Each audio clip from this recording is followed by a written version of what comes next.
حاضری دنیا اور مافیا سے سب سے بڑی دولت ہے۔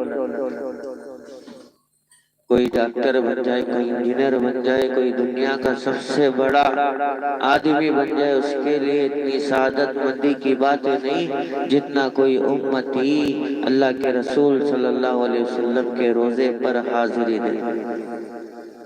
اولیاء اللہ راتوں میں رویا کرتے تھے کہ اللہ کے رسول صلی اللہ علیہ وسلم کی روزے کی زیارت ہو جائے۔ شیخ احمد کبیر رفائی رحمت اللہ علیہ سے منقول ہے، فضائل اعمال دوم میں واقع موجود ہے کہ حضرت رحمت اللہ علیہ روز اکثر درود پڑھ کر اللہ کے نبی صلی اللہ علیہ وسلم کی بارگاہ میں ہدیہ پیش کرتے تھے۔ جب روزے رسول کے سامنے پیش ہوئے تو فرمانے لگے، یا رسول اللہ صلی اللہ علیہ وسلم، یا آپ کا نواسا، یا آپ کا امتی ہر روز آپ کی بارگاہ میں درود پیش کرتا تھا۔ یا رسول اللہ صلی اللہ علیہ وسلم، آج جس کے ساتھ حاضری کی سعادت نصیب ہوئی ہے، یا رسول اللہ میری حاضری کو قبول فرما۔ ایک ہوتی ہے حاضری، ایک ہوتی ہے حضوری۔ اللہ تعالیٰ مجھے اور آپ کو حاضری بھی نصیب فرمائے، حضوری بھی نصیب فرمائے۔ تمام صحابہ کے لیے کثرت سے سلام بھی بھیجے، رحمت کی دعائیں بھی کرے، نیکیوں کی دعا کرے، اللہ سے جزائے خیر کی دعا مانگے، اللہ سے دعا کرے کہ اللہ تمام صحابہ پر تو اپنی رحمت نازل فرما۔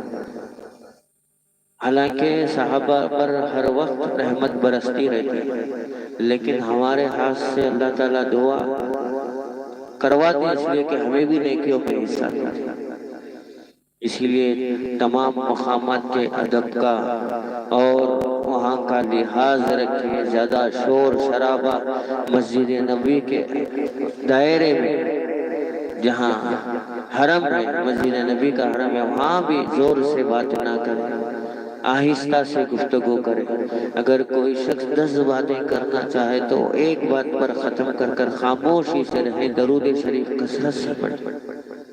لوگوں کو امید ہوتی ہے عمرہ کو جا کے آنے والے لوگ ہمیں کھجور اور پانی دیں گے، آنے کے بعد اپنے دوستوں کو، رشتہ داروں کو کھجور اور زمزم کی نعمت جیسی چیزوں سے نوازیں، ان کو ہدیہ کریں، خوش ہو جائیں گے، اللہ آپ کے عمرے کو بھی قبول فرما لیں گے۔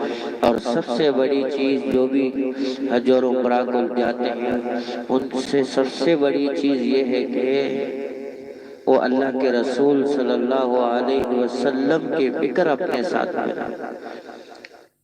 اللہ کے رسول صلی اللہ علیہ وسلم امت کے لیے جو راتوں رات رویا کرتے تھے، کہیں رات گزر جاتے رو رو کر نمازوں میں رویا کرتے تھے، ہر وقت امت کی فکر کرتے تھے، اس فکر کو لے کر ساتھ میں وہ بھی بات۔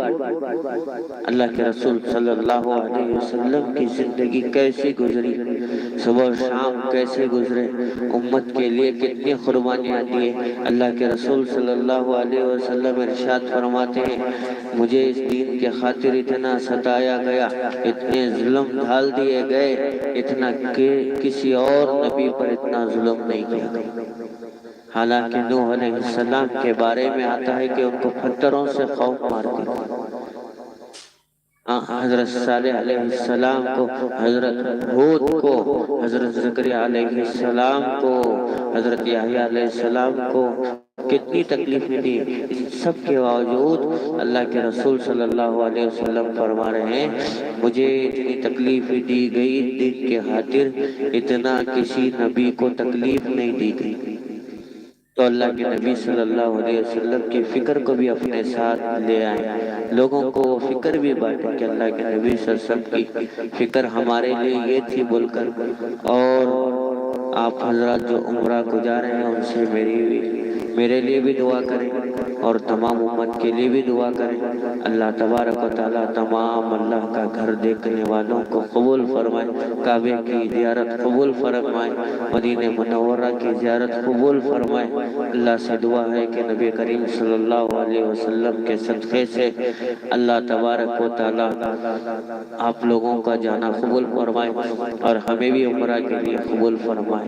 وآخر دعوانا الحمدللہ رب العالمین۔